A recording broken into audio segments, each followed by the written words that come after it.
Hi, everybody. Thank you guys for joining today. This is the James Chatmon podcast. This is my first ever guest on here and whatnot. So I hope you guys really enjoyed today's episode. We have with me today, uh, like I said, my first guest, my mentor, my friend, Dr. Antonio Gardner. Hi, everyone. I'm Antonio Gardner. I'm an assistant professor of health promotion at Mississippi State University. 3 days from now, we'll make my 4-year anniversary here at the university. So I'm excited that I've been around. So I guess technically I've graduated from the university now, through freshman through senior year. So really excited about being the first guest. I'm kind of intimidated, but I'm excited to be here nonetheless. And we're going to get through this thing. We're excited to be doing this video. I've been listening to the podcast for a while. Some really good content, relevant content, especially for young individuals, roughly 18 to 35. So keep tuning in, keep logging in, listen to the podcast, send me your suggestions for future podcasts. I think this is a great resource, absolutely, for everyone who's listening. Thank you. Honestly, starting off, I kind of didn't think getting to a certain point of having an audience would be like achievable or whatnot, but I've had a little bit of success of getting a good small amount of an audience or whatnot, and I've gotten a lot of reviews like you've given from yourself and everything like that. So it's been a little short journey so far. Yeah. Well, I think it's working well. I think I have a question. I know you're supposed to be talking to me and interviewing me. Oh no, it could be back and forth. Yeah, but yeah, what inspired you to get involved in podcasts? I know you have a lot going on as a student already here on campus, but what made you want to add this additional responsibility to your plate? I think I've actually articulated it maybe in one of my earlier podcast episodes. I'm not sure at the moment, but I've always had this idea of wanting to like help people and wanting to talk to people and things of that nature. And in high school, I got the idea of possibly becoming like a motivational speaker or something like that. And then last October, that's when I started, if I'm not mistaken. One of my friends, he sent me a clip on Instagram from this guy. His name is Gary Vaynerchuk. I don't know if you've heard him or not, but I watched the video that he sent me, and I just got really inspired for some reason. And then I just kept watching his content and everything and started following him. And one of the things that he said at one point from one of the videos that I was watching, I think it was on YouTube actually, was like, you just have to go out here and do it and everything like that. And everybody doesn't have to necessarily be like really big on Instagram or really big on Snapchat or even TikTok when it was starting to get big around that time. But you could just do something as simple as like starting a podcast. And I really had never put any time into thinking about the different platforms that I could try to reach across to people. And so I was like, a podcast, okay, how easy is this gonna be? And so I immediately started like looking for like microphones and stuff and things of that nature. And then he actually said in that same clip, all you have to do is like download this podcast app on your phone and use your like smartphone microphone and everything, and like they pretty much do the rest on the app. And I was like, oh, okay, this is gonna be like really easy. So I downloaded the app and everything, and that's like really how I started it, because I started it on my phone. I would like record myself and things of that nature, but I've gradually moved on to like actually having a microphone or whatnot and sitting down and doing it on my laptop and uploading the audio there and everything. So I just felt like doing a podcast then was the easiest way for me to try to reach people in certain aspects versus like doing a video or like getting enough notoriety to actually talk in person to people as well. That's awesome. That's awesome. Classes are starting back next week. What are your plans for continuing the podcast throughout the fall semester, and what does that look like in the wake of COVID-19? Can we anticipate more COVID-19 related content, or maybe your personal experiences on campus and future podcasts? So Kind of like I mentioned to you before we started, I changed my idea of how I'm going to do it. I'm going to do more video content or whatnot. So my original schedule for doing it since I really started this in January, doing this consistently was Monday, Wednesday, and Friday. But since I'm changing everything up, I'm probably going to juggle classes and this, among other things that I'm doing, probably at least 2 episodes maybe a week. Or I know like at least one like good like long video a week or whatnot. But I would definitely just bring up things about COVID-19 and like probably probably not so much as like my experience necessarily, but just like bringing awareness more to it and everything like that. And probably if I can find people to have their own experiences that they want to share their experiences as well. Because I know we probably know at least somebody somewhere connected to us who's had issues with it and has like had to kind of have a scare or whatnot when they came back positive and things of that nature. But it'll definitely be more COVID-19 related content here and there, as long as it's still going on. Right. As you know, I'm on one of the task forces for the campus's return for the fall, and I'm really focused on the public health campaign. So I think for me, on my end, I think I'm a little, I guess the word to sum it all up would be anxious. I'm nervous, but I'm excited about the return for classes for the fall. I'm really excited to see students back in the town because this is a predominantly college town. So it was kind of dead when everyone was just away. So just kind of picking up the pace again and seeing people out and about at stores and things like that. But I do want people also to remember to practice the necessary precautions with social distancing, wearing their face masks, their face coverings as much as possible. Definitely washing your hands and sanitizing your hands after you've washed them, because washing and sanitizing are two different things. Yeah. Yes. And just doing everything possible to protect everyone involved. We're still seeing high rates of infection in our state, in our country in general. What we want to do is just really slow the spread of this virus as much as we can, but also get people back to some level of normalcy in their daily lives. So if that's going to work or going to classes, just do it and do it safely. And for those administrators who have to make those executive decisions, make sure that you are doing what's in the best interest of your employees and or students moving forward. So that's kind of my COVID-19 plug. Definitely just, if you're at Mississippi State University in particular, look out for the Cowbell Well campaign. That's the one I worked on. There'll be lots of messaging, lots of emails, commercials, yard signs, stickers, posters, you name it. We have it in the works to just encourage this new normal. And hopefully we'll get there the same way we did with our, it took about about 6 months for our smokeless or tobacco-free campus policy. We expect to see these behaviors the same way moving forward.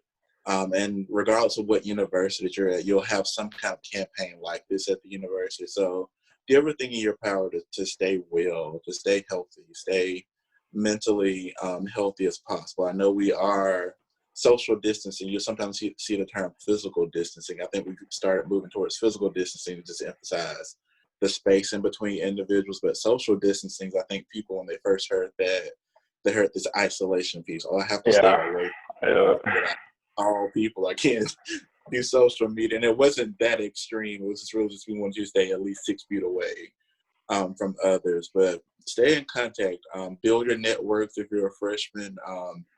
Try to get involved on campus as much as you can and these student organizations. I think a lot of things will be more virtual than you've ever seen them before. But get involved with those organizations, build your network up, try to practice those behaviors, those recommended behaviors by the CDC, and really just make sure you're doing things, you have those outlets. I know some people are like huggers and some of us are touchers. Like, try to steer clear of that as much as you can, because we're trying to protect others, but find other ways if you can, to figure out how to touch, get your favorite blanket and rub on that for a little while. I'm not sure if that's the appropriate thing, but don't share that blanket with anyone for sure. But do things that will still get you to practice those behaviors that you once did, just in a modified way. It's definitely something that I want to promote, especially for myself and everything. And something that I wanted to really highlight was the fact that the policies that MSU has for on-campus returns and things of that nature, and how we have like mandates for face masks and everything, and we're supposed to be having physical distancing in the classrooms or whatnot, and in the library as well. And I guess that'll translate into like the union, and then like the different eating spaces too. But it's just Right. a lot of things that I was catching from the different information that was coming out, and then being able to talk to some of the administration. It's just gonna come down to the students really focusing on it themselves, and everybody kind Mhm. of doing their part to be able to create a safe environment for all of us to be able to like come to work or come to school and be able to get through a semester of some semblance of normalcy. Yes. And just to add to that, there's one we've talked about for a while over the summer, but if you feel sick, please, please stay home. If it's just, a minor cough or a sniffle or anything like that, just stay at home. We're more than understanding as professors on our end of that type of situation. I've always been that way anyway. If you feel sick in general, don't come to class. This was pre-COVID-19. But Yeah. this year, I think more people, more professors are starting to take it a little bit more seriously. So definitely do your part on that end. I know you'll feel the pressure, like, oh, if I don't go to class, I'll miss this content or I might miss this assignment. There will be alternatives for the most part. For most professors, some aren't as flexible, but most will be in the fall semester and spring semester moving forward.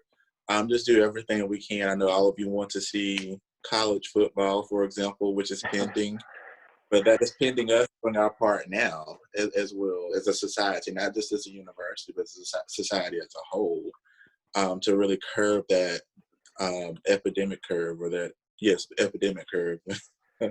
Trying to get into epidemiology right now, but absolutely do your part, stay home, and we'll get through this thing for sure. I was definitely pleased. I was looking at a syllabus the other day, and I saw that they had a part on there talking about if you felt sick in any way at all, that the classes will be live streamed, at least for that professor or whatnot. So there are alternatives, and there are Yeah, some professors trying to be flexible as much as they can to get different forms of their content out there to the students and everything in a safe manner. yes, yes. To my knowledge, most of the classes will be live streamed. I think there are only a handful of classrooms that don't have that capability. But they're literally right now today moving around campus, installing those cameras into all the classrooms. The cameras just came out, I think, yesterday. But they'll all be in place by Monday for sure in all the classrooms, all the auditoriums, Boston Auditorium, the M Club. I think some people will be in the Hump, for example. So we'll have that equipment everywhere. And hopefully, if you're at another university, they'll have that capability as well, that you're not missing out. And if you are at another university and you are in a situation where you don't have live stream capabilities, don't be afraid to reach out to your professor in general. We're here to help you for sure. I think there's this inferiority complex sometimes when we have that relationship with students. But I always tell my students, undergrad, grad student, I'm teaching mainly grad students right now. Well, all grad students this semester, actually. But I want to build that relationship with my students and say, hey, if there's anything you need, always keep me in the loop, always keep me in the know. If you're gonna miss class, just roll over, send a one liner, hey, Dr. Gardner, I'm sick. Like that's enough for me, and we'll figure out the rest later on. Because I'd rather you be proactive and to send that brief one-liner up front versus, several weeks later. It's like, oh, well, you remember back in August and it's October when I took class that day, I was wondering if I could, make up that assignment. And my policy is most of our syllabi, the policies, they're very strict. They're very rigid. I'll put it that way. And so there's not a lot of flexibility after the fact, but there is a lot of flexibility before hand. So if you feel yourself, with the sniffles that morning of, say, hey, I'm not gonna be able to make it to class. I'll see you when I can. Hopefully we can make up some alternative plan for making up whatever I missed in class today. But I always build those relationships, just in general, build those relationships with your professor. You never know what opportunities will come up and be available. I've been working behind the scenes a little this summer with some of my former and current students, getting them involved in our professional society behind the scenes.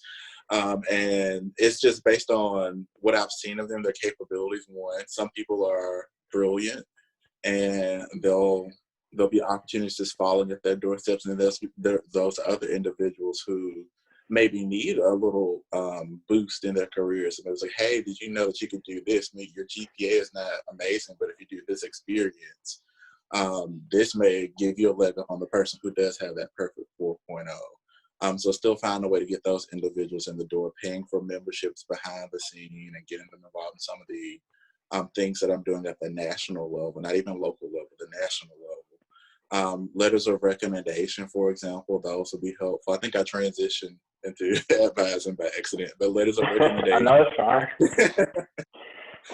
That's another thing that's very crucial coming in your freshman year. Even if you are a senior now, you just really haven't built relationships. At some point, you're going to need to rely on some of your core professors, maybe your STEM, for example. And if you're going to med school or pharmacy school or dental school, you'll need to rely on those STEM courses, those STEM professors, maybe your chemistry or physics professor, to write a recommendation letter for that professional school. So it's important not only to show up, but to build that relationship as much as you can. Maybe it's helping out in the lab here and there, or just stopping by for office hours. That makes a huge difference, I think, when it comes to the letter writing process.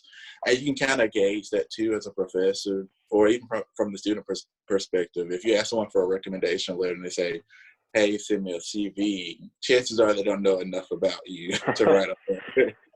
I'm the type of professor, I'd much rather be able to write a whole book on you. So the more we engage in class, outside of class, I think the better off you'll be. I don't want to be in a position where I have to ask for a CV. Maybe I ask for a CV as a reminder of the other random things you've done. I can't keep up with done so much. But usually when I ask for a CV, it's usually I don't know that much about you. So definitely build those relationships with professors if you haven't started those this summer, well, this fall, this semester for sure. Get involved in those organizations. Maybe you want to be Greek, or maybe you want to do intramural sports, Glee Club, or University Choir if they have that available. I'm not sure what social distancing will look like for some of the organizations like band. I'm not sure what that'll look like in the fall, because they usually have 400 people. But definitely get involved any way you can. Make the experience as much about you as possible. I often have students who ask me, well, what organization should I involve? So, well, what are you interested in? That's what you should be joining. It's not, oh, you have to join the pre-med club because you are a pre-med. You don't necessarily have to. It's recommended, but it's not a requirement. But you want to do things that just make you the individuals you are, because this is a time for you to blossom and become your own human being. And it's your time to really, prior to college, you've been told what to do, essentially, every step along the way. Nobody tells you to get up in the morning anymore. Nobody's there to cook breakfast for you or anything like that. I mean, technically they are if you live on campus, but it's different. Nobody makes you go to class. So those things you have to adjust on your own, and that transitions you into adulthood overall. But experiment as much as you can in college with everything, and just kind of figure out what you like and what you don't like, so that moving forward it'll be easier when you get out into the world, say, hey, I like this, I don't like this. Even down to dating and relationships, you'll figure out things in college about what your likes and dislikes are, qualities, characteristics of potential partners. So just take it all in, enjoy as much as you can, again, social distance, wear your face mask, stay home if you're sick, wash your hands, sanitize your hands, things like that. Try not to fill your class schedule up. I know some people are pressured to finish in 4, but long story short, I was an advisor at one point, a health professions advisor, after I finished my master's degree, before I started my PhD. So my full-time job was to get people into med school, dental school, pharmacy school, all those health profession schools. And one thing that I always get from students who will come in my office is questions about finishing in 4 years. I said, well, what happens after you finish this degree? It's like, oh, I go on to the next thing, professional school. It's like, okay, then what happens after that? You get a job. Long story short, you get a job. And then, like, there's some things that happen between getting the job and dying. Like, you probably get married, like, it's other milestones. But the long story short, those two things are inevitable. You will work and you will die. Yeah. But they, you know, take advantage of these years. If you have to be here 6 or 7 years, so be it. Or just, you'll still get to where you need to be. Okay, maybe I shouldn't say it like that. Because I think some of you are like, oh, I'm gonna get to the cemetery or to work, which one? But you'll ultimately get to where you're supposed to be. Everybody's timing is going to be different. So don't pressure yourself. Don't beat yourself up. But take your time, do it as right as possible, as well as possible, and don't sacrifice your GPA overworking yourself or overwhelming yourself either. So those are some of my tidbits on, I guess, academics. I definitely can articulate it better than I could have. I just wanted to point out for COVID-19 purposes, especially if you go to MSU, definitely make sure to do like self-checks and things of that nature. And they started promoting the Everbridge app and the different features that they have on there as well. So I guess that goes in with the Cowbell, with the Cowbell Connect, and then different things with that program, things of that nature. So it's definitely different ways that you can do your part to stay healthy as well. And I think the professors will be a lot more flexible this semester, especially when it comes down to students being in the classroom and having their attendance be as, not necessarily I guess counted, but like just their attendance period being valued for them and everything of that nature. So it's definitely something, it's a major plus for me to know that there's cameras on campus and everybody's going to have, well, majority of the classes are going to have chances to have live stream capabilities and things of that nature, because that was one of my main questions,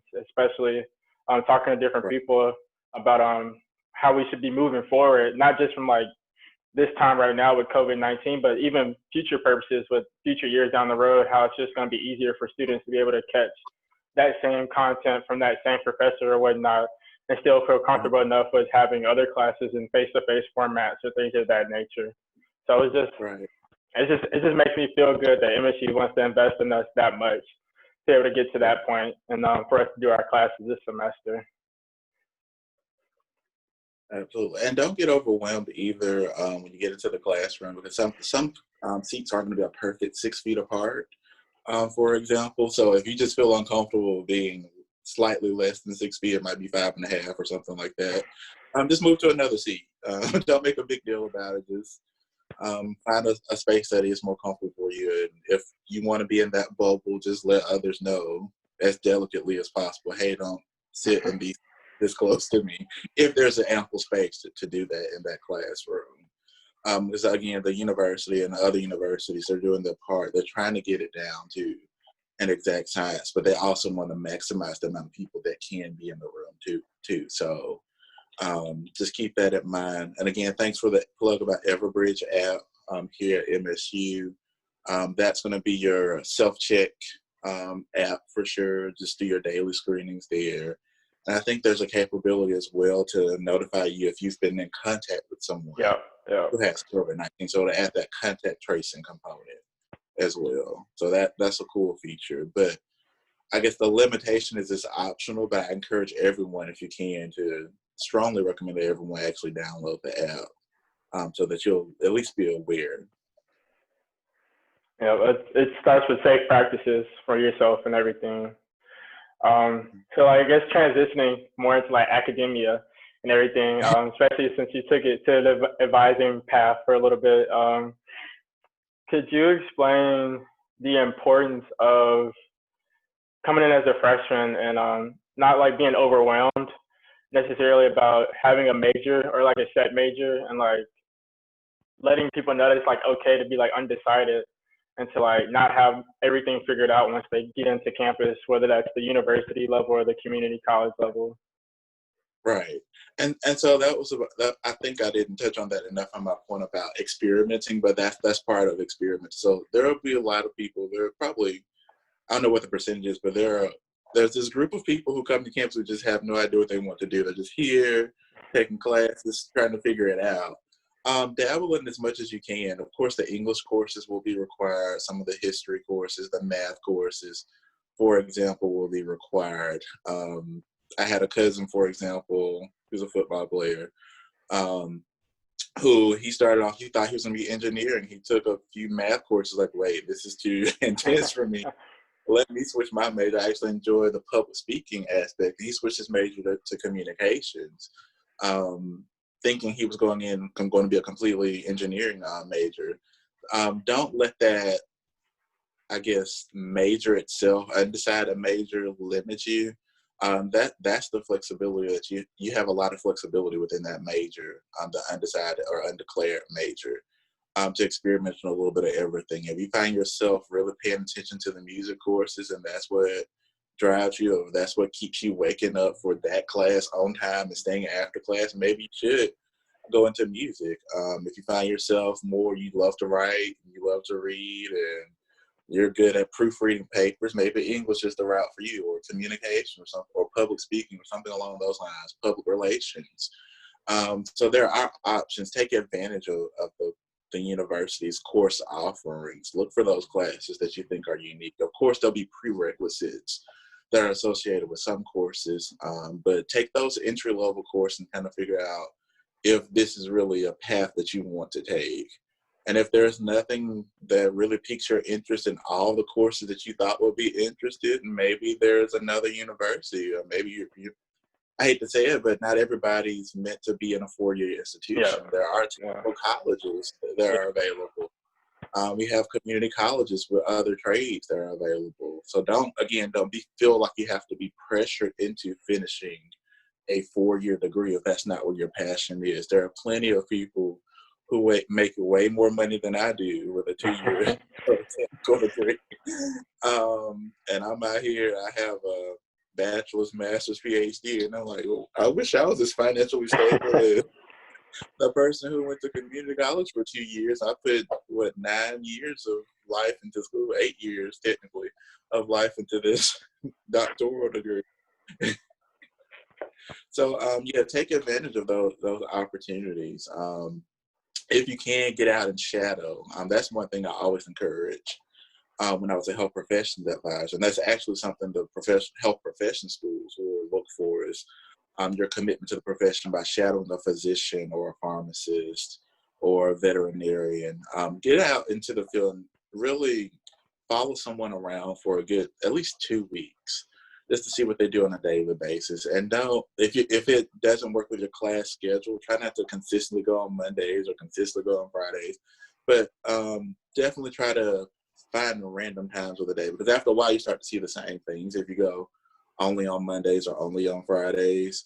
But mix up your schedule. Maybe skip lunch one day and go off and see what they're doing on a Tuesday at 12:30. You may be quite surprised at what gets done or doesn't get done in the profession. For me in high school, we had what was it called, youth leadership program. And one of our first tasks, I think it was the first task, was we were split up into different groups to shadow someone on the job. And I knew I wanted to go into medicine at the time. That's a whole nother story. We may get to that today. But I knew I wanted to go into medicine at the time. I wanted to help people. And I was like, well, I already know what, a physician does. I've done all this shadowing at the hospital. I've been in the ER. I've been in radiology. I've been in private practice. I worked at these nonprofit clinics. Just getting that shadowing experience. Let me do something different. So I followed the guy around who was, he was an accountant. And I fell asleep on him. So that's how that wasn't for me, because in the first 30 minutes I was sitting there nodding, and I got a good 8 hours of sleep the night before, so I wasn't tired, but I just kept nodding off while he was talking. I said, there is no way this is the profession for me. I love numbers, but what he's doing with numbers is just not for me. But yeah, get out there, experiment, and experiment with the classes, shadow individuals, get with your campus advisors as well. Sometimes they are I know they are, speaking as a former advisor, I know advisors are underutilized. But take advantage of that time. Don't just be in there for the class schedule and that's it. Sit there and talk to them about your career plans and what you think you might want to do. That's what they're there for also. Not that 5 or 10 minute transaction that you want, just release classes and I forgot the rest. But really sit down and just map out things. Even if you're one of those people who is OCD about getting classes, finishing in 4, if that's really like what you want to do, sitting down and mapping that out with them as well, so that that transaction the next time when you're ready to be released for classes will be easier. But they'll also be aware of what your life and career goals are as well, and they can help you as best they can to get to where you need to be or want to be. Me personally, I feel like, as you said, advisors are underutilized, and especially even in the high school sense. Something that I really want to focus on after I graduate, probably I'll focus on it more. But just helping high schoolers understand their options. Like you were saying, everybody's not meant to go to a 4-year university, and everybody's not meant to go to colleges, period. And there are other options with technical schools and things of that nature. And then even going into the military and doing the different type of technical fields that they have as well. But just having kids understand the importance of like doing job shadowings and trying to find internship opportunities and things of that nature, so you can actually see what it is like to be on the job and to do those different types of things, depending on what career field that you're thinking about going into. But also not being closed off and being like open-minded, like you had been, knowing you already had the idea of medicine in your head, but you went and job shadowed an accountant. So just knowing that just because you're focused on one thing, it's good to see the different careers and spaces out there that you could possibly be interested in as well, even in high school, but also while in college, to get a better sense of what it is that you want to do, even if you have your major or if you're undecided as well. Right. But, and two, also, don't be afraid, even when you're within your profession, to explore similar professions. Because we're starting to see a lot of collaboration among professions. So, for example, I'm in health education, health promotion. A lot of people didn't know what that was prior to COVID-19. They're like, oh, this public health thing, like, what is this? This is a field. We get to explain to people how to prevent COVID-19. Or my focus mainly is HIV prevention, but COVID-19, HIV, if you're paying attention to the pathology, at least the way we learned about HIV is very similar. The process that we're going to figure out what the signs symptoms are and what could be causing the disease and who is more susceptible to the disease is very, very similar to how the HIV/AIDS epidemic started. Mainly in the early 80s is when we did most of our investigative research. But talk to other professionals in the field. You'd be surprised at what you learn. Because I'm even communicating with physicians. They have the jargon, the language to speak it professionally, but when it comes down to actually talking to community members, that's where the health education comes in. We acknowledge health literacy, for example, that not everyone has an MD or a DO or a PhD.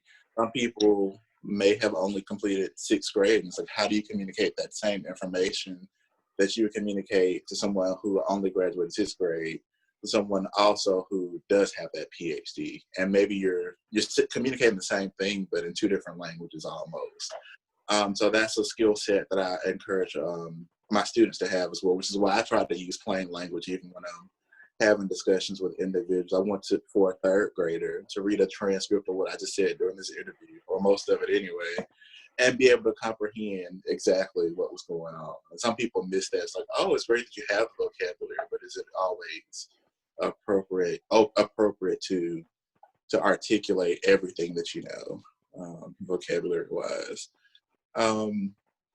But yeah, it's been exciting. I guess I'll transition a little into how I got into health education and health promotion. I know we're all over the place today. No, that would be nice. I mean, we're getting there. We were gonna get there. Oh yeah.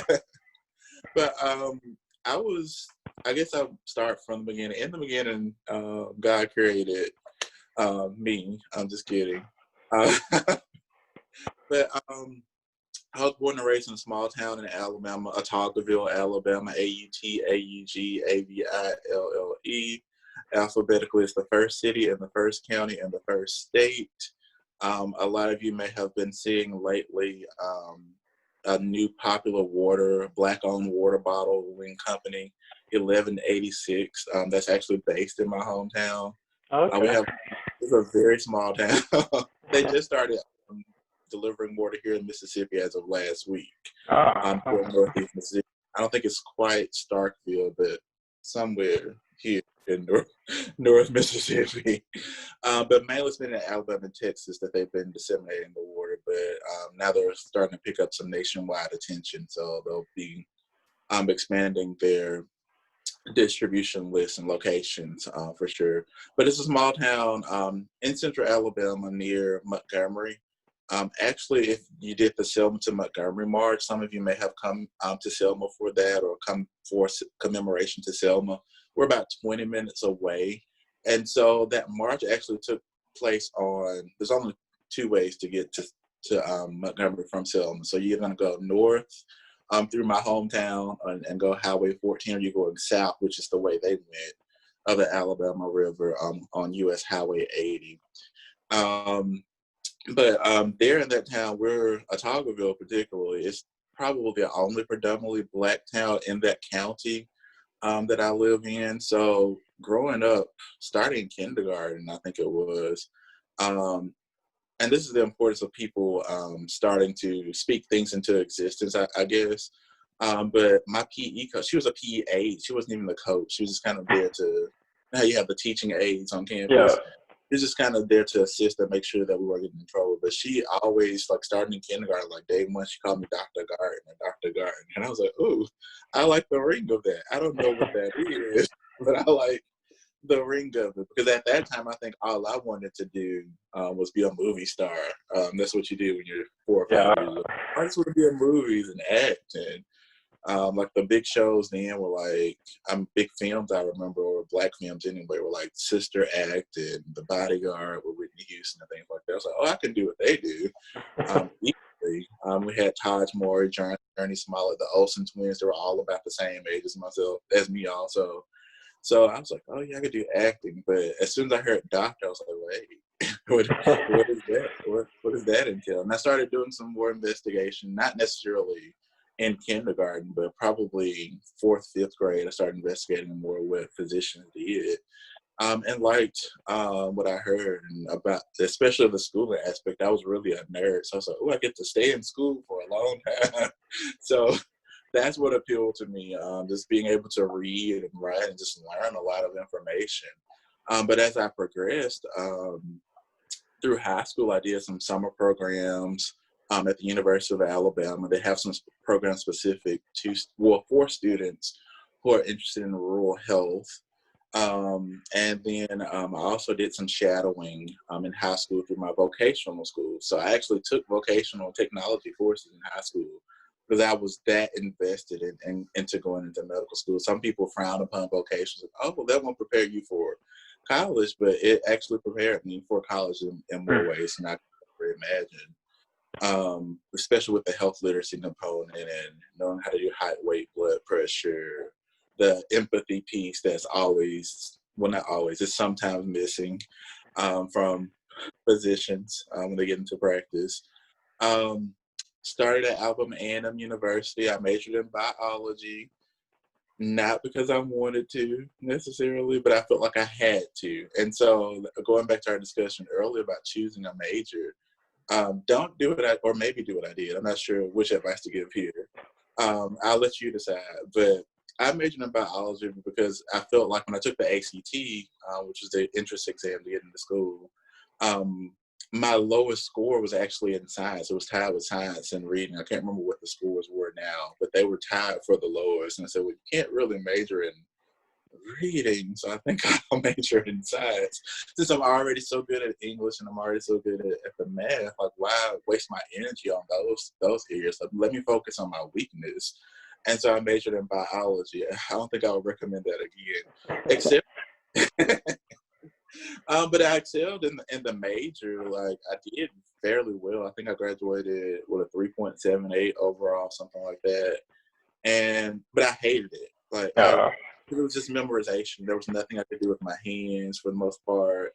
You would go to labs and kind of sit there and memorize everything you saw. And so there was really no incentive, nothing that really just pulled me to just roll out of bed and get involved. Like, oh yeah, I'm gonna go be a biologist and anything like that. So I was like, okay, so when is med school coming? When is med school coming? Because that's the fun part. So near I think it was the summers of my sophomore and junior year, actually, did a summer program at the University of South Alabama. It was called the DREAM program. I think it still exists. But that was for pre-med students who were interested in going to medical school. And so the requirement was basically that you complete the 2 summers of the program. As long as you passed and got a MCAT score, I can't remember what the score, I think it was a 20, but there's a new scale for MCAT now. So that's out the window. But as long as you had that score, and which it was lower than what the admissions requirement was, you were accepted into their medical school. And so the first summer I did okay. It was a bit of a transition because I was in a cohort. I think there were 3 of us from Alabama A&M, which is where I attended undergrad. I think about 5 from Tuskegee University. I think it was 1 from Notre Dame and a few other schools that I can't recall, but I felt like all the other students in comparison to the Alabama A&M students, just a matter of curriculum, honestly, they had seen some of the content in their courses that we weren't going to see until the next academic year. And so they were slightly more prepared than we were. So the first year was just proving myself that I could do the work. And so the second year I went into the program, did finally pulled it out. Our stipends were actually based on our grades in the courses. So I didn't get a lot of money that first summer. The second summer, I was like, I'm going to blow it out the water on the first exam. And the first exam, sure enough, I had a perfect 100 on the exam.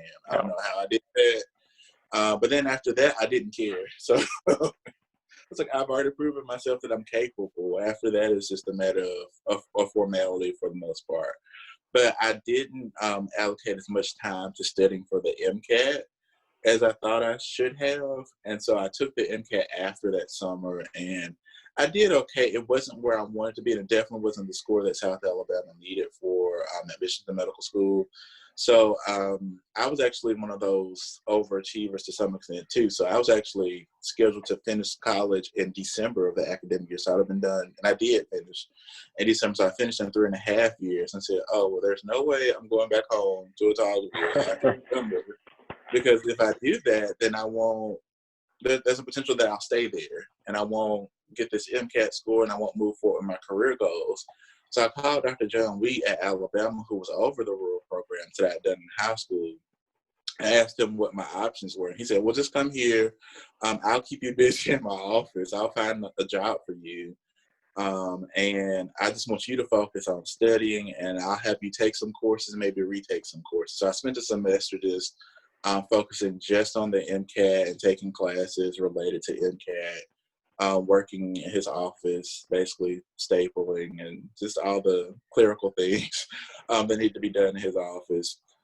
Stuck around that summer because I wanted to still stay in the area. Completed, a counselor first for the summer program. So help those high school students in the program that I had already done to achieve their goals, or at least be exposed to the profession in general, what all healthcare entails. Did that for the summer. And then that fall, I was actually in the master's degree program within that department. It was an accelerated master's degree, by the way. So I took 15 hours in the fall and 15 hours in the spring. So that whole master's degree was completed in 2 semesters. Oh, wow. And yes. And so that master's degree, in that second semester, when I was almost done, I was still taking a health policy and planning course. And there was this professor that I had. We had to go to the medical school in Tuscaloosa because they have one there. People don't realize that, but they have one there. Sorry, anyway. But we were there in that medical school for that class. And the professor, her name was Leah Yerby. She'd come to class, she was always smiling, always full of energy, just bursting full of joy. And I was like, who is this lady? What does she do? Because I feel like she does something important. Like, she's here at the medical school with all these physicians. Mm-hmm. But I know PhD, she's not MD or DO. So what does she do? And how can I do what she does? Because I've been shadowing for years, and I've never seen a physician smile this way and be this enthusiastic about what he or she does. And so I did some research on the field and realized, like, hey, this field aligns with what I would have wanted to do as a physician. So I had narrowed down as a physician what I wanted to do to either be general family practice, which is probably 80% by the time I finished this master's degree program, and anesthesiology was about the other 20%. So I heavily leaned towards the general family practice. And one of the things, I had already come up with my slogan for general family practice, which is basically, come to me for something different or be dead the next time I see you. Which basically means that I should have thoroughly educated you during your on what you came there for, so that you're not continually coming back for the same thing over and over again. So definitely come back with something different, but I'm going to teach you how to cope with what you came in for today. But please don't come back with this same issue. Again, but I did see that a lot in my shadowing. I would shadow on certain days, and I would see almost the same people. Oh, wow.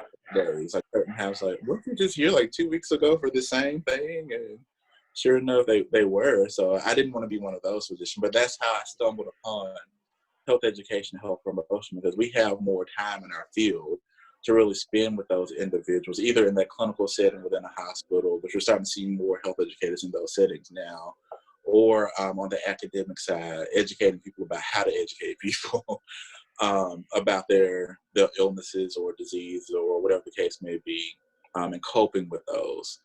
But yeah, during that master's degree, I took the MCAT again, but then by the time I had been exposed to the PhD or the health education, health and health promotion component, I was like, yeah, this is what I think I want to do, but I need some time to reflect, which is how I ended up being an advisor. So I took 2 years off after I finished that master's degree. So I really wanted to think on, like, do I really want to go to med school, or do I really want to do this PhD in health education, health promotion?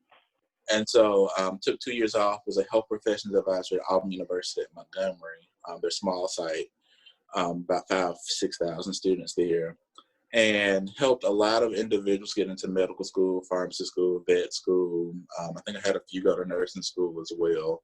And they're all fairly successful. And I was kind of nervous doing the job. But at some point during that process, again, it was only 2 years, but apparently a huge impact in those 2 years. The conclusion, I was like, wait, I'm spending so much time working on everybody else's goals, helping them accomplish their goals. What about me? What about what I set out to do? What have I achieved? What do I still need to work on? And so when I applied for my doctoral program, it was supposed to be a trial run. I was really just applying. University of Alabama was my dream school for this particular topic. That's another thing. You have to choose your university based on where you think you'll get the most for your major also, especially in those graduate programs. Not necessarily undergraduate, but definitely graduate programs. And University of Alabama is one of those reputable programs. So it's like, I'll just apply to my dream school, get this feedback. They'll tell me what's wrong with my application, and then next year I'll reapply. So I submitted the application, and then they accepted me, and I didn't expect that at all. I was like, well, what do I do with this information? And I said, I don't know. And then a few weeks later, I can't remember if I called Dr. Birch at Alabama or if he called me. But I found out I had a graduate research assistant position available as well. I said, well, I guess I have to quit my job now and go to school. But it was just I really wasn't planning for that. I didn't know the application was that good. So it worked out. Got involved in my profession as soon as I got there. So initially I was a graduate research assistant for the department. And then I transitioned into working for another department on campus, kind of equivalent to our extension services here we have in Mississippi. But it was the Division of Community Affairs. And there I worked on mainly a faith-based health program. So we're working with predominantly African-American churches to increase health literacy. So each month we have a different health topic. So one month might be focused on diabetes, another might be focused on lupus, another was how to communicate with your physician, which was one of my favorite workshops to give.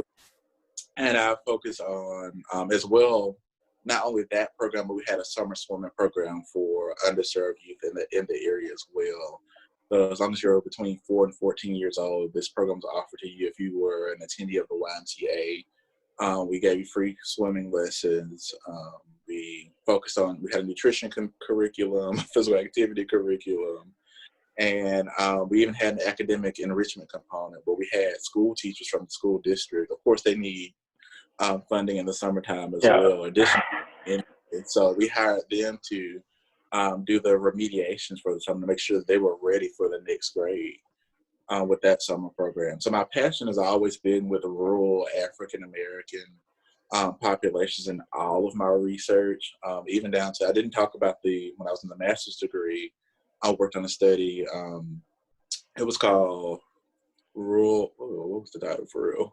But we're working on HIV disclosure decisions of rural African American men. So basically, who are they telling about their HIV status when they found out they had HIV, and why were they telling these individuals about that? And even in that study, I was like, oh, all these people look like me, but you don't know just by running an eye test. Usually, if somebody's HIV positive, it's like, what can I do to help more people who look like me? So a lot of my research, I've been intentional about working with rural and or African American populations. I have those rural roots. I know what it's like to be rural. You'll hear that Southern drawl a lot in my voice now. It wasn't there initially. It's just grown on me. I don't know how that happened. And then same thing with African American populations, because we are in the research, but are we really getting the services that we need? In a lot of cases from people who look like us, because we do have that issue. If you look back at the history of Tuskegee, for example, Tuskegee syphilis experiment, watching Miss Everett's boards, if you haven't done that in your lifetime yet. But we do have this distrust with the medical community, and you want to have someone who looks like you. And I think Miss Everett's boards were actually a case opposite of what the point I'm trying to prove, but she was someone who looked like us, but she was helping us to get into that study, which lasted a lot longer than it should have. But in my case, I'm actually really trying to help people to get in the study so that I can learn how to best help my people as much as I can. And so my current research is barbershop based. So I'm in the early stages, still kind of conducting a needs assessment. For anything you do, almost everything you do, you always want to sit back and ask yourself, what are the needs of the people I'm trying to help?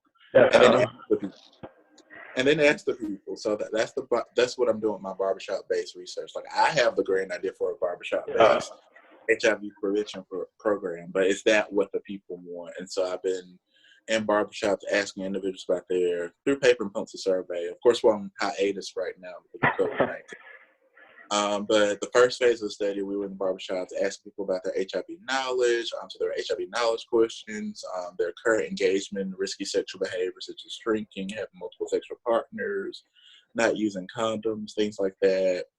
And overall, what their perceptions or their attitudes towards condoms and those types of behaviors, and then overall their perceptions of what they think about a barbershop-based HIV prevention program. So would they be receptive to a health educator coming in and speaking about these topics while they get a haircut? Would they prefer their barber to speak to them about it while they're getting a haircut? Would they like condoms in the barbershop for sale or for free? Those types of things. And so we're analyzing all of that data right now. In addition, we've started the second phase. Again, that's the part that's on hiatus right now, is doing focus groups, which have really turned into interviews, one-on-one interviews, asking those additional questions. Because again, with a paper and pencil survey, you can find out the what, but you can't necessarily find out the why. And so that's what they're for, like, to give more context to what the whys of the whats. But that's where I am with my research. I think there's actually a feature in Mayfish Discovers this month. So if you have that magazine, check it out for sure, and you can read more about what that research looks like at this point. And something for me, especially as you mentioned, the Black community, African American community, probably more prominent in the rural areas. And we always have had that like kind of stigma of distrust between medical professions, even the people who look like us ourselves. But I know something that I've tried to really make pertinent in my life is having that trust. and building that trust with the different physicians that I have over my time, and talking with my parents more about it as well, and even connecting with my grandparents a little bit about just the different things that they've gone through and the different physicians that they go to as well, and trying to build that basic health kind of self-care foundation for myself to know what it is that I need to know, especially at this age and time in my life, and be able to know who to talk to and what to look for as I progress into more adulthood and get to that airspace of like wanting to start a family and things of that nature. And I guess like I actually like, what are like the main challenges with trying to get more African Americans more comfortable with just having that conversation with more medical professionals and just even just like basic pediatricians and things of that nature? That one's caught me off guard. I was actually reading an article, I guess it's been about a year ago now, about that topic. I'll have to get you some more info about that because I really just kind of gotten away from that research altogether about the distrust component. But I think sincerity, being truly genuine in the process is very helpful for African Americans when we're in that setting where we're looking at you in the white coat. Being authentic as possible, that's helpful as well. The empathy component is sometimes lacking. I've experienced that personally here in Mississippi. I've only been here 4 years, but I've experienced that in my checkups, where it's like you just assume that the patient knows everything, and that's not always assumption, or you assume that the patient doesn't know anything, and then you talk down to that individual. So having that clear dialogue, the health communications piece, I think is a major component of the bedside manner. Definitely makes a difference in the health outcomes that you'll see among our population. So making sure that we're, again, being as authentic as possible in what we're doing, really communicating what our intentions are clearly and concisely as possible, being available for that additional question that the patient may have. That's important as well. Making sure that they can teach back to you in the setting what you just communicate to them. That's another thing I've emphasized in my classes as well, is the teach back method. So after I've told you, what this medication is for, can you tell me what it's for? Or how many times you're supposed to take it and things like that. Making sure that all their questions are answered. And just not assuming.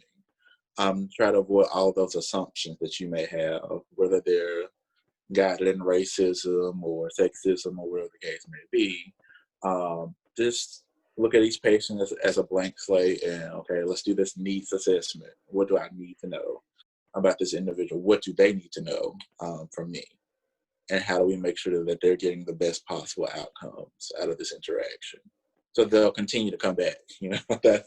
That's the important piece. Is you want them to come back and then you want them to trust you enough to come back for additional services. Something that kind of sparked my idea, sparked a question in my head while you were talking with your earlier statement about how you got into the medical field and the position that you're in. Which basically, do you feel that for kind of younger people in that like high school age range, like 14 to 18, 14 to 19, do you feel like they're being given the opportunity to learn the proper things that they need to know going into adulthood and getting into that more sexual type of hyper interactive stage of their lives? We have work to do. A lot of work to do, for sure. But we'll get there. Again, this starts at the policy level. So what are our policies currently say? And how can we modify those to be more beneficial to those individuals so that we're not seeing new cases or increased cases of STIs, for example, HIV, chlamydia, gonorrhea, herpes simplex, so on and so forth. And then additionally, for those individuals who do thirst for more than what's covered in the curriculum, how do we create those opportunities for those individuals to get out there and learn about these? I wouldn't say on the job because they won't be hired, but through shadowing experiences, through volunteering experiences, what can that look like? What should that look like? How much should they know? And I think for us, it's really not necessarily that the students that I'm more concerned about. It's really the parents and the consent process.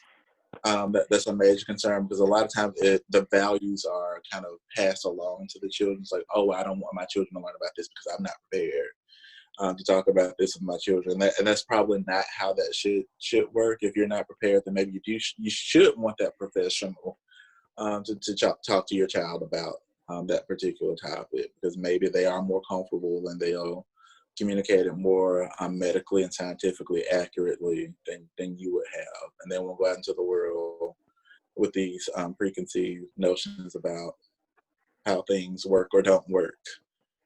Case in point, my mom, for example, she would consistently tell us, she doesn't tell it anymore, but when I was younger, probably 5 or 6 years old, she would always start telling the story about how her mother had her believing that the only way to get pregnant was if a boy touched your belly button. And so for years, she would run around thinking that this is how you got pregnant. If somebody touches my belly button, this is a baby's coming, and I'm going to be in trouble with my mom because I'm having a baby. I think she figured out how that worked, but who knows how long she ran around, probably till 16, 17, thinking that was the case. So make sure that we're providing, even with sexual education, for example, just age-appropriate information from pre-K all the way up until adulthood, because we're already doing it. People don't realize it. But when we have those discussions with our children, for example, in kindergarten, it's like, hey, don't pull down your pants in front of the class. Yeah. That's typically sex education. You don't realize it. At that age, why is it inappropriate to pull your pants down in front of the class? That's still sex education. But some people don't realize that they're doing that, for example, in the K through 12 or pre-K through 12 experiences as well. And so when you actually throw the term out there in 5th or 6th grade, usually when you first hear the term sex, then you get that pushback from parents like, no, they've been doing this for years, so now they just want more of your consent to continue the more in-depth discussions about these topics. Do you think that even with getting those topics and discussions happening at school, do you think it probably falls more into the parents' laps with going in depth with them and probably branching into more of that uncomfortable space with their children when it comes to like sex education and just basic health practices? Because I know for me growing up, I guess I was kind of different than a lot of people. I was more receptive to hearing it from my parents more than I was to hearing it at school, because it just felt awkward to me. And I didn't feel like I was in enough of a comfortable space to even ask a question. But I know talking to my parents and the different times and conversations that we did have, I felt like it was easier. And so like, to me personally, I just feel like it'd probably be best to get extended conversations or just those conversations more happening with parents versus only kind of happening at the schools. Right. That's interesting too. But yeah, I think that there's a lot of discomfort for parents when it comes to that particular topic. But I say you have to be comfortable being uncomfortable when it comes to the health and safety of your children, all aspects of health, including sexual health. I think my experience was the opposite of yours. So my parents didn't talk about it at all, but I knew like the resources that were coming into the household. Like there was like this pamphlet near the computer. We had internet. Mom didn't need internet. Dad didn't need internet. Well, I was a single parent household, but neither of them needed internet for anything. But they knew I liked to read, and so the pamphlet plus the internet, I'm pretty sure they figured I put it together and started Googling things, which I did, and that didn't work out as well as they thought it would. They ended up with a few viruses on their computers. But again, guiding that discussion, I think, would help me to figure out what to look up on the internet, even when they didn't want to have those discussions. But I found out everything I needed to know, just not the way I thought I would find out in that process. So there are other ways to do it, and that is an alternative for sure. We just have to get parents, again, just comfortable enough to uncomfortably put that book down, or just leave the internet browser open with, a specific anatomy term, for example. Just kind of stimulate that thought process. And if the children come back with questions, that's fine. If they don't, maybe they figured it all out through all the links that are available on the internet. It's actually kind of scary, honestly, because dealing with my youngest sister, she's about to turn 14, but she started coming home asking questions or whatnot at 10. And my mom, well, at that point, it was a single parent household, but my mom wasn't even ready yet to necessarily start to have those conversations with her. But it was like learning it from like the internet, or like just hearing it from other people at school with other kids, because this generation knows they're accessible to a whole lot of different things, and then they just talk way more about things now than when I was growing up. And it was like, okay, what do we need to be doing at home to try to bridge that comfortable conversation to start going, and try to Right.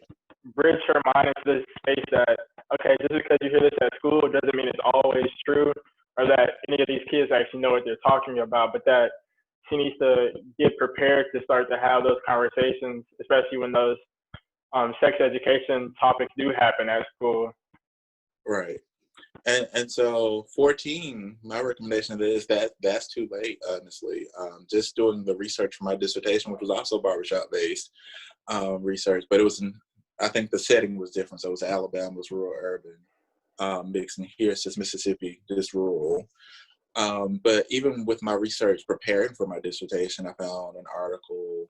I can't remember who published it or anything right now, but I do recall the setting was New York City, and they were surveying youth, just kind of asked them like when they first started being sexually active. And some of them were starting, these were males in particular, Black males, they were starting as early as 10, 11 years old. So if you're waiting until 14 to have that discussion, that could be potentially 4 years of inaccurate information they've received, or other weird things that are going on in that time span. So definitely, again, the more age appropriate, just gradually having those discussions over time, I think it is appropriate.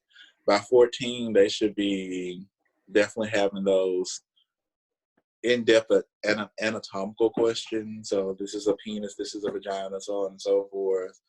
At that age, for sure, and not be, oh, well, let's use the slang term. Like, no, let's just call it what it is.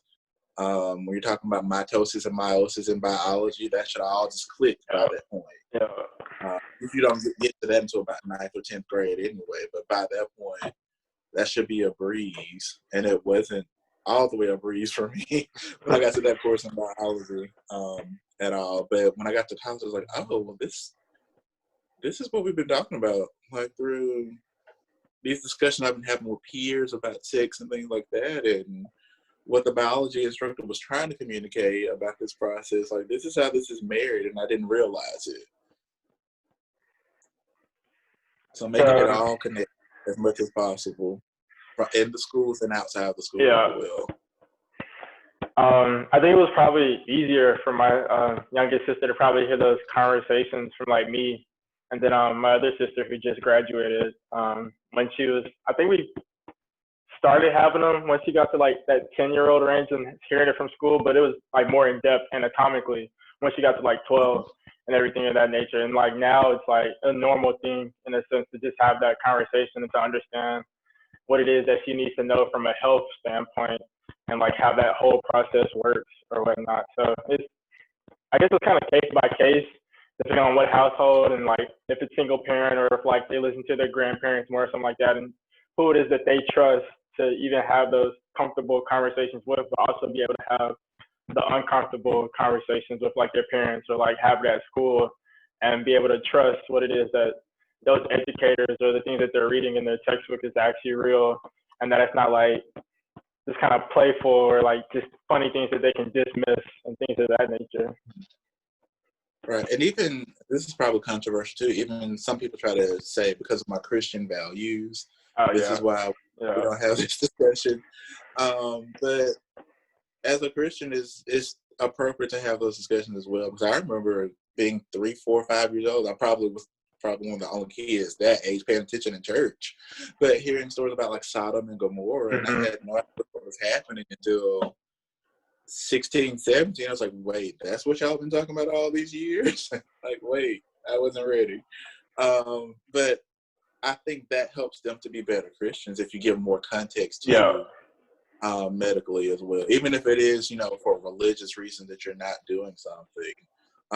For religious reasons, this should be the reason that you are doing something, and educating your children about anatomically correct and appropriate jargon.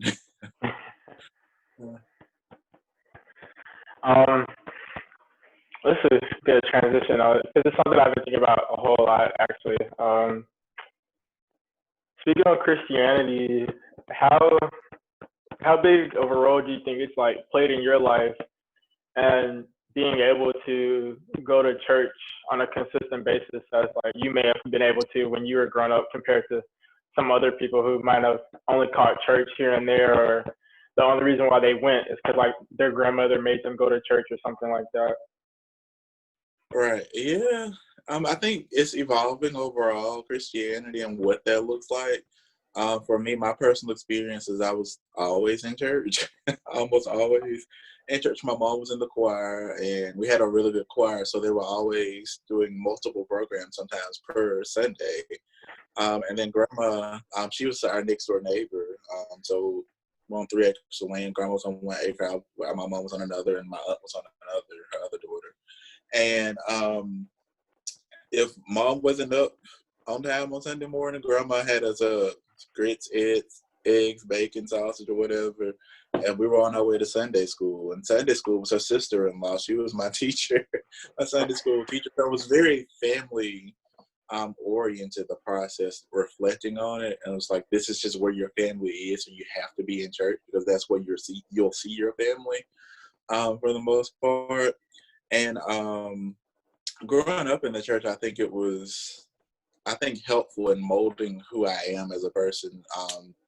Learned a lot of discipline because for whatever reason, I don't know if I was a bad kid or whatever, but my great aunt, who was my Sunday school teacher, I remember every other lesson being about obedience. And I don't know what that was about. Even when I was doing something that was probably minor, she would give this obedience talk. And so I was just kind of very rigid with what I do. So I try to practice going to church as much as I can. Of course, COVID-19 is impacting that a lot, and it's really hard. Surprisingly enough, it's really hard to get up to go to a virtual church versus going in person. And I'm like, what time is it? Oh, I still have like 30 minutes to sleep. I don't have to get up and get ready and put on a suit and all. Like, nobody Yeah. can see me. So I can sleep in a little bit longer. Next thing I know, I've overslept for a virtual church.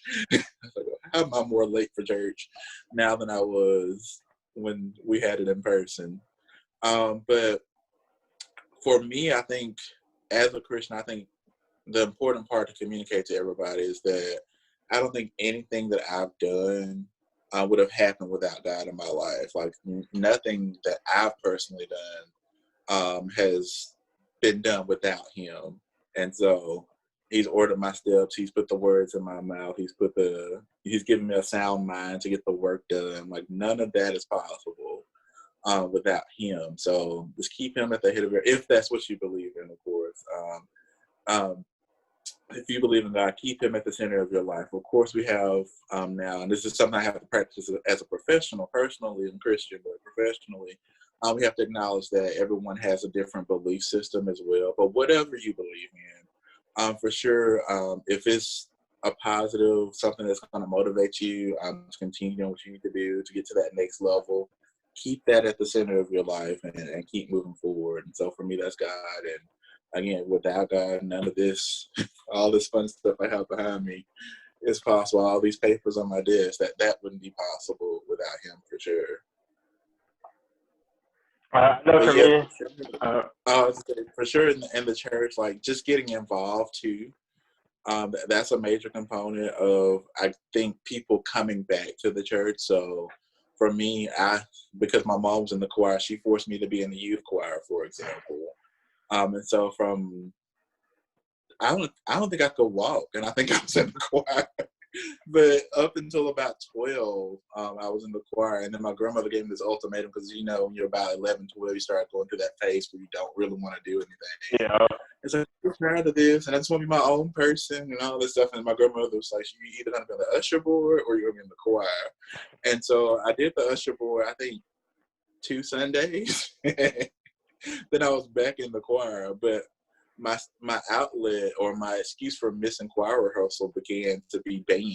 So I was involved in band and starting in 6th grade and all the way through my senior year of high school. And so band practice would conflict a lot of times. The end time would conflict with the start time of choir rehearsal. And our choir directors, they were always strict about, if you're not at rehearsal, you can't sing.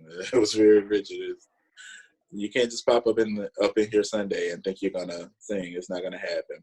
And even too, one of our choir directors, he's actually a pastor now. I can't remember where he's located now. I think once he's in Georgia now.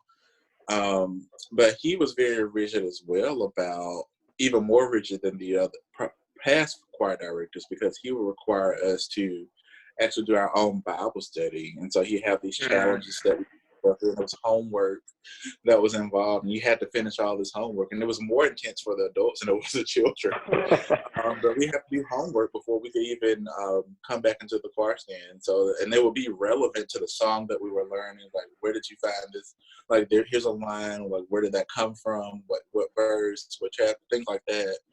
And then I think the adults, it was way more complicated. Like, they'd be in there out in the parking lot, gathered around, trying to compare answers, hoping they got it right so they could sing that night, so they could sing on Sunday, or rehearse that night so they could sing on Sunday. Very intense process. And like I said, now, and I'm not in the choir now, but I think, yes, when I was doing my master's degree, I was close enough to home to where I could commute back and forth to church and do the choir thing. So from 2011 to about 2013-ish, no, that was my master's degree. That was my academic advising experience. But that time span, I was in the choir as well, learning how to sing all over again. Because by that point, I was like, wait, how does this work? How does this voice work? Because I thought I used to sing tenor when I was a child, but I don't know how to catch the tenor part anymore. And I think it was because mainly that my mom was in the alto section, so I'm always naturally listening for the alto part, regardless, because that's what I heard before I ever sang was the alto part, and so I think I just regressed back to that. Like, oh, how do I do this again? But being involved there, and then in my doctoral program, I wasn't involved in the church. I didn't even join a church official, but there was a church I was consistently going to in Tuscaloosa, and of course with the faith-based program that we had. I was always in somebody's church anyway, because we had to make sure that when we delivered those lessons, that it wasn't just health information. We had to make sure that it was tied to, scripturally, tied to the content. So if we were talking about diabetes, I had to do some research on, and I was like, okay, let me find a scripture or two about how this is connected. And the pastor, fortunate enough, would do the actual Bible study, brief mini Bible study lesson before we would get into the health content. But he would really make that connection for the audience. And now more of the same here in Starkville. So I'm trying to do more of that, get back into the health, faith-based health information. So this is how I keep myself in church now, like doing that work in the church. So we started off, I think it was February, at my home church, and I was supposed to be experimenting with this, trying to duplicate what I did in Tuscaloosa with that program. So we did a nutrition workshop, and my pastor only wants to do it every other month. So the next month would have been April, but everything was shut down in April. So we haven't been able to continue with that yet, but it's still something that's on my radar. And even now, looking at grants, I'm trying to figure out how to do that virtually, not necessarily for my church, but for other churches as well, where we can have maybe Zoom health Bible studies or something like that moving forward. But I think that keeps me grounded as well, as making sure my research, at least some of my research, is tied to the church as well. For me personally, kind of had a different path for getting into the choir at church or whatnot. Growing up, I was basically forced into the youth choir as well. But afterwards, when I got to like that 11, 12-year-old range, I had a time period where I just stopped being in the youth choir or whatnot and actually got into choir and band at school. But I was forced into the usher board. So I was doing that until basically I left for like college or whatnot. But at the same time, I eventually found my way back into like the youth choir. I mean, the choir, one of the adult choirs at church and everything, because Mhm. the youngest one is like 15 to like 40-ish, that age range or Mhm. whatnot. So I was definitely doing a lot of different things at church. And then me being a Boy Scout, I was always in church doing something every Sunday or every Saturday. And then my sisters being in Girl Scouts as well. So it's kind of like I've grown up in the church setting or whatnot. And as I got to, I was having to be 14. That's when I actually started to pay attention more in church Yeah. and everything, and try to understand the actual messages that were being taught during Sunday, or even the few times that I actually went to Bible study then. But I definitely don't go now. Um, But it was Mhm. like those are my key moments of starting to understand. Okay, like what exactly is Christianity? Like, what are these different denominations and everything? And what is actually religion as a whole? And like, why do people have like different faith bases and things of that nature? And at this point in my life, it's like kind of being in and out of church and now doing church virtually. It's Mhm. really made me think about how me being out of church doesn't really take away my opportunity and my position in life to actually have a relationship with God. And it's Mhm. making me start to think a whole lot about Christianity and like the purposes behind it or whatnot, and start to really think, well, do I actually need to be going to church, or like does church actually give me that position to have a relationship with God? And so I'm starting Mhm. to kind of think about, well, as long as I have a relationship with God and I learn through those life experiences and I have more faith and different things, then I feel like I might not need the church necessarily, or like going to the Mhm. church all the time will be actually beneficial for me because I'm actually getting my relationship with God on kind of on my own terms. Right. Right. In college, my undergrad years were probably the worst in terms of going to church. I'm just a naturally shy person. So for me, just breaking out of that shell and going places was just a new thing. And I've always been that way with church. It's like, oh, I'm going to be put on the spot when I show up. You know, they ask like for the visitors to stand and say something, and I just don't want to deal with that. And so for undergrad, if I wasn't going home to my home church, I wasn't going to church at all. So for me, it was about just staying in the Bible, or maybe watching some choir videos or something like something to feel like I was still a part of the church. Um, and still had that relationship with God. I talk to God every day, like about random things, but having that relationship with that higher power is very important. And something I left out too, but to some extent, I think Christianity sometimes can influence mental health. That might be controversial, but Yeah, I can. because I Definitely paid so can. much attention, yeah, because I paid so much attention early on, I think Mhm.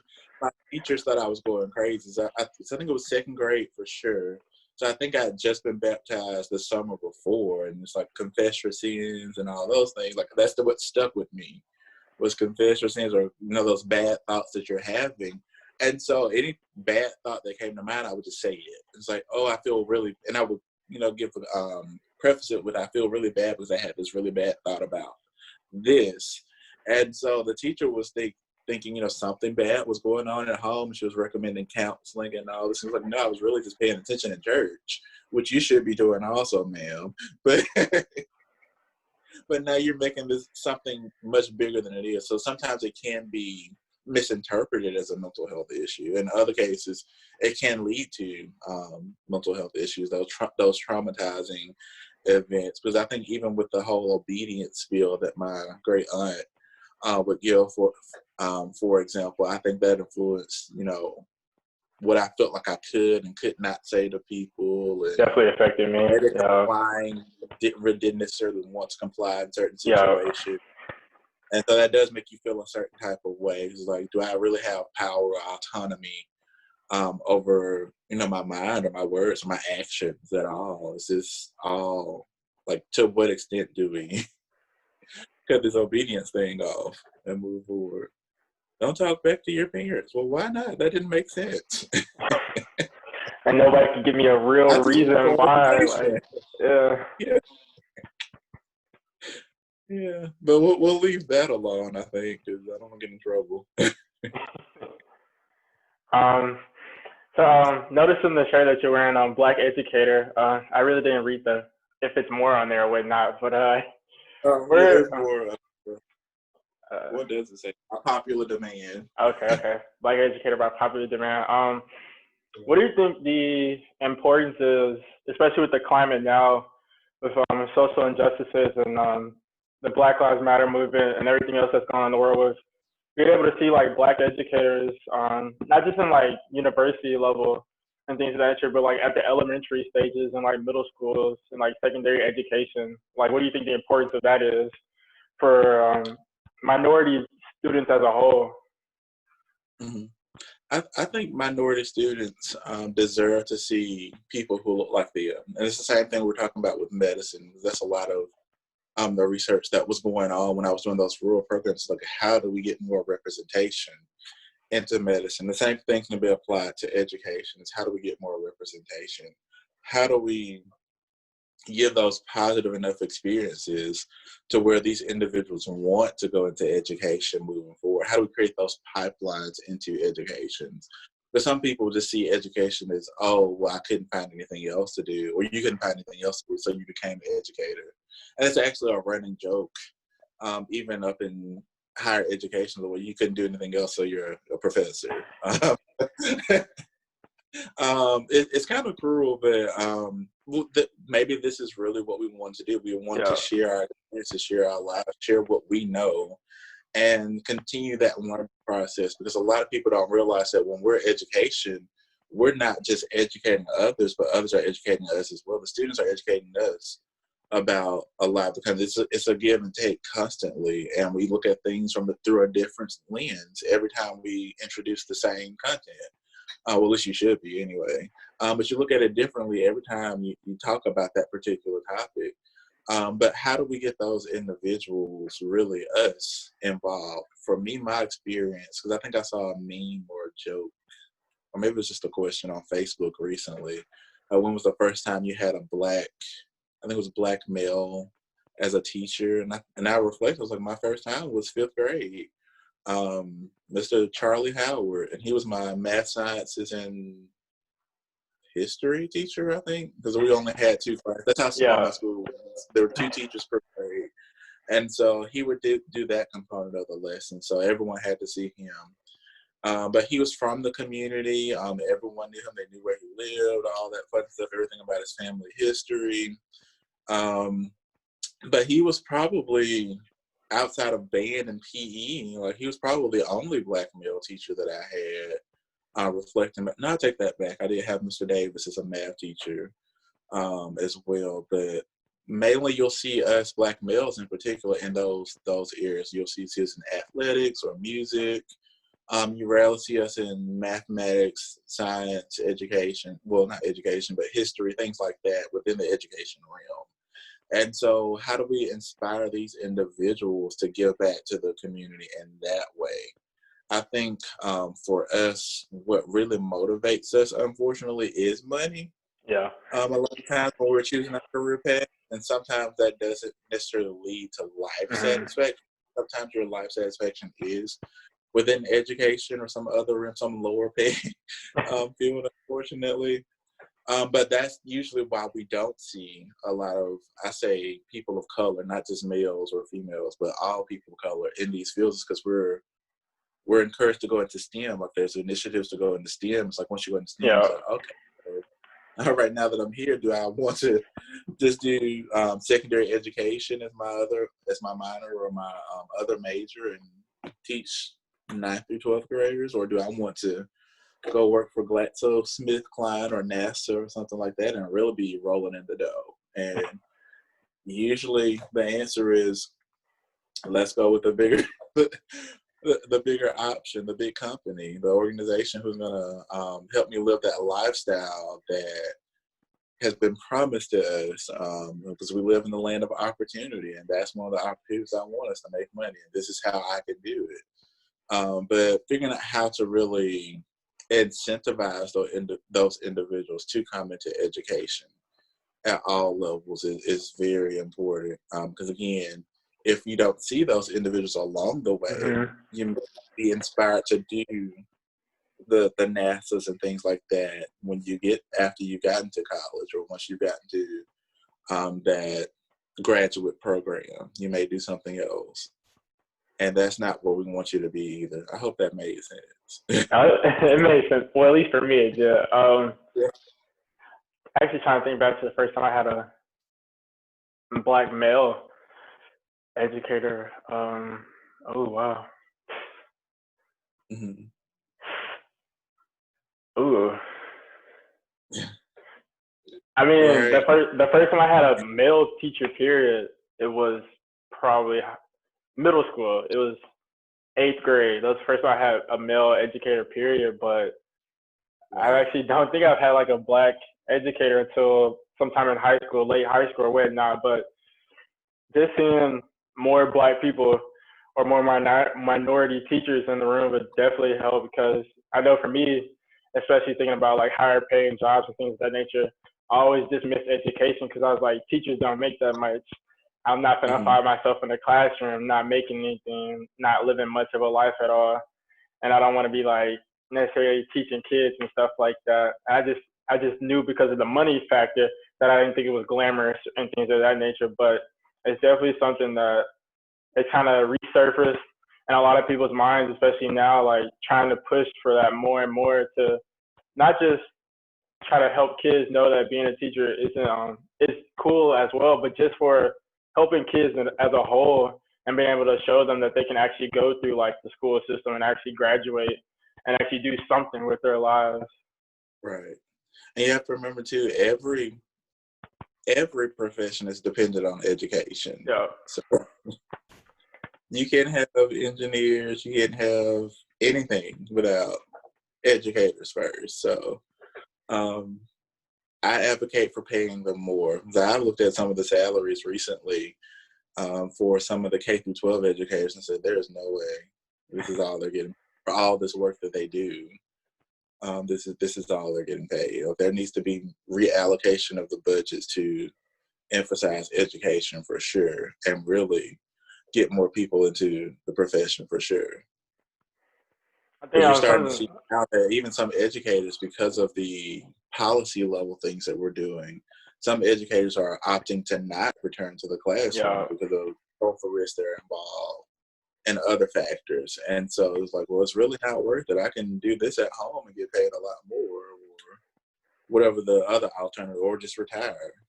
So we're gonna I think we're gonna see a demand for more educators moving forward, especially in this virtual space, because a lot of people are realizing.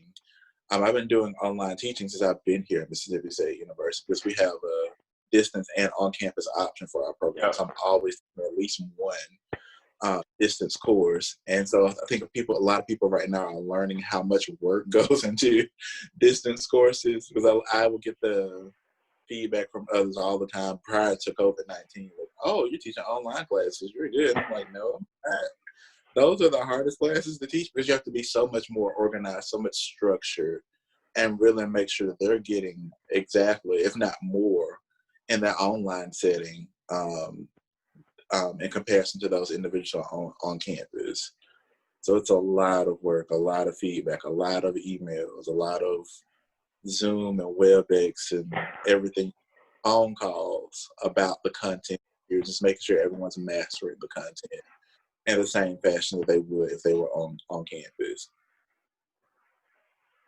I think, like you said, it's going to be more of a demand to have more educators just in general. And something that I've been thinking a whole lot about is not just paying the teachers higher wages, but actually reinvesting back into the schools to have better, like after school programs, or just better career invested programs to engage kids more and help them realize that education is the main reason why we have a lot of different things. And if you're not educated, at least through like the K through 12 system, then it's going to be kind of hard to move forward in life and to Mm. actually move into a career because you're not having those people bridge the gap for you and give you those basic pillars that you need for life, which comes from teachers and educators as you grow up.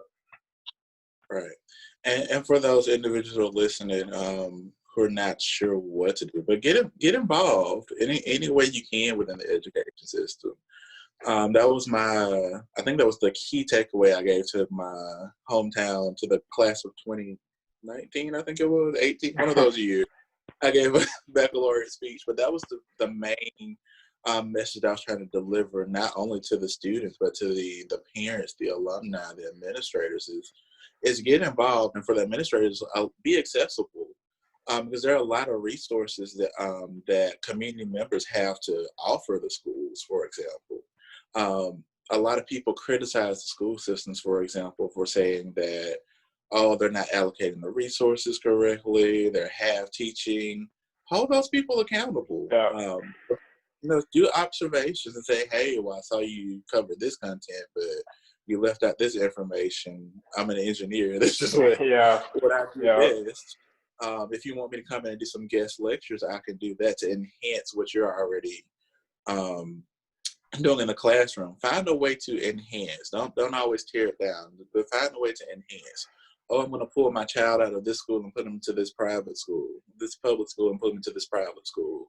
Well, you're paying for the public school out of your tax dollars are going to the public school. Hold those individuals accountable, because you don't want to pay twice for the same amount of but make sure that you hold those administrators, those teachers accountable, and again, have those in-depth discussions with the individuals. Don't be confrontational, but just kind of say, hey, what can I do? This is the time that I have, or this is the money that I have. These are the additional resources that I have. This is what's available that I can offer. How can I insert this back into this school and make it a pleasant experience for those individuals who are going to be the next set of leaders and professionals in the community. I think that's what gets a lot lost in a lot of people's minds, the fact that their tax dollars are already going to like the public education system for a whole, but just being able to reinvest just as a parent and understanding, is your kid getting it enough from the school system, and what is it that you can do to help better that situation going on, even at the public school level, but just overall as education as a whole within your community. Right. So in closing, I put this thing on my phone. I wanted to start like a podcast tradition, or not, for like my guests that I have on here and things of that nature. And I have 2 questions, but for you personally, I'm gonna ask one because I already asked the other one. But Okay. So if you could give your younger self some advice, what would it be?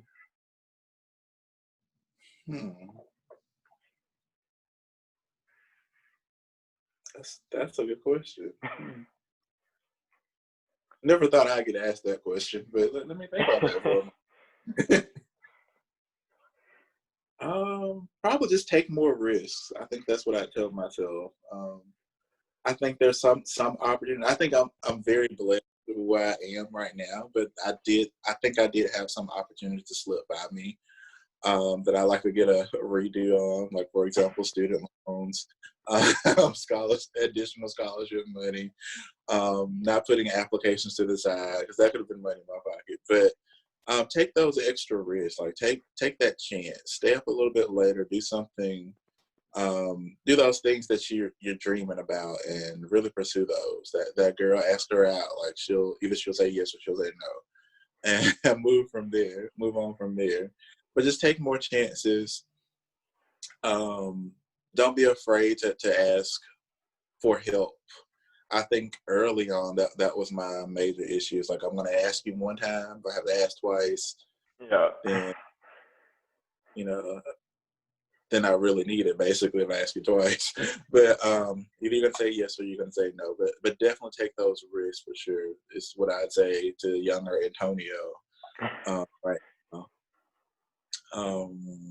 Go to parties, just have fun, just enjoy life would be the additional tidbit of information that I have, because I think I got so focused on being this cookie cutter individual, like, oh, he's in church, he's in band, he has really good grades, that I really didn't just take as much time to just go out and make mistakes. And so that's why I say take more risks. So just go ahead and have fun, just do your own thing, you'll survive.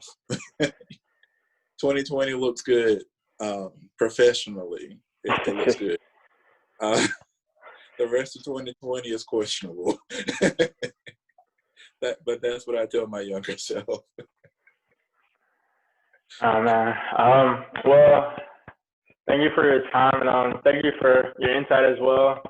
Like I introduced you earlier, you're like my mentor now, but I know you don't even like me really saying that, because technically it's like we both learned a lot from each other and things of that nature. Yes, But really.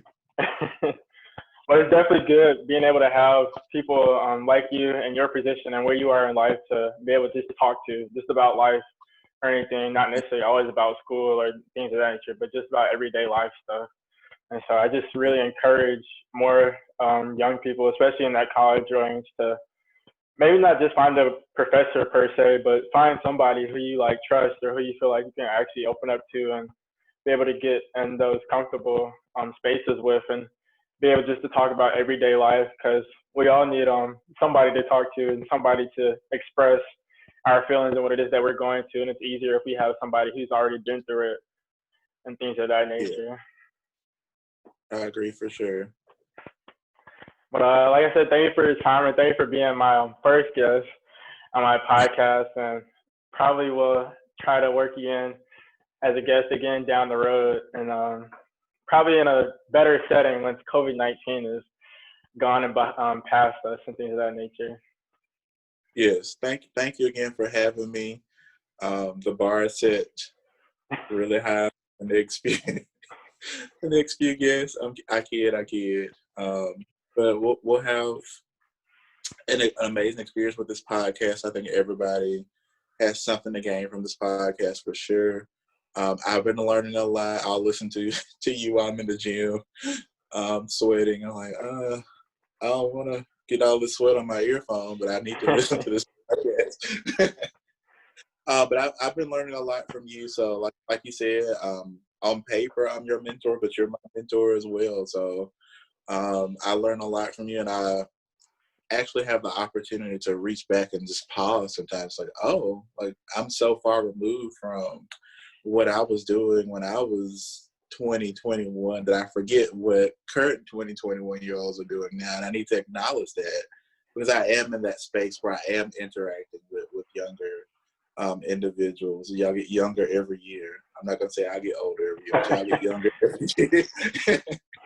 And so having that opportunity to really connect and bring people up with me as well, because again, we have to reach back and help others to get to where they need to be as well. And that's why I love about mentorship. It's just that opportunity to share my personal experiences, what worked well, what didn't work well, what I think could work well if I were in your shoes, and help you just make the best decisions possible. So that you're not, I wouldn't say suffer, but you're not suffering in the same way that I was or did. I've always been very observant, so I'm always about the experiential learning, but not necessarily always my experiences, but others' experiences. Like, what can I learn from that situation so that I don't get into that moving forward and make the best decision if I get in that predicament. And so, again, I thank you for the opportunity. I look forward to hearing more podcasts for sure. And if anybody wants to reach out to me, I'm not sure. James will provide my information, maybe, or should I just provide? You probably just get it. I'll provide it. Yeah, I've heard Yes, anyway, yes, not yeah. James will provide the information, and you can reach out to me if you have additional questions or you want to clarify anything or you just want to talk, because clearly I'm a talker sometimes. We can do that as well. But thank you, and best of luck in your future endeavors, James. Thank you. And this has been the James Chatmon podcast. Peace.